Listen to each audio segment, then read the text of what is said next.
De er i højt humør. Eleverne fra Antvorskov skole er nemlig på vej til kirken. Og denne virkelighed synes meget langt fra det knæfald for muslimer, som debattører og lederskribenter har raset over de seneste dage. Hjertelig velkommen. I stille, både udpå og indeni. Og mens roen sænker sig her, så er der fuld tryk på her. Et par håndfulde elever er nemlig ikke taget med i kirken. Det er på grund af min tro. Jeg vil helst være hernede, fordi jeg plejer at gå i moské. Og vi har sådan en anden tro og tror på en anden end Jesus.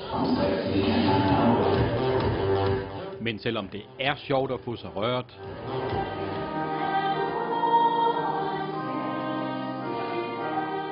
så er langt de fleste af kammeraterne trods alt heroppe. Det er også lidt underligt, fordi at man er vant til, at man er sammen med dem i hverdagen og sådan noget. Men så til gengæld så er man også sammen med nogle andre, som man kender meget godt, så det er også det er okay. Og det skete de dage, at der udgik en befaling fra kejser Augustus. Juleevangeliet lytter de ikke til. Det var den første folketælling med Quirinius. Men de har dog besøgt en gudstjeneste. Det var sådan lidt mærkeligt, men sjovt var det også.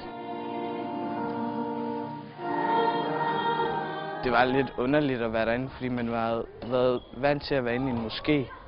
Og så det var lidt underligt, at præsterne med det sorte og hvide og sådan noget, og man sang og sådan noget. Det var ikke lige, det har man ikke i moskeen.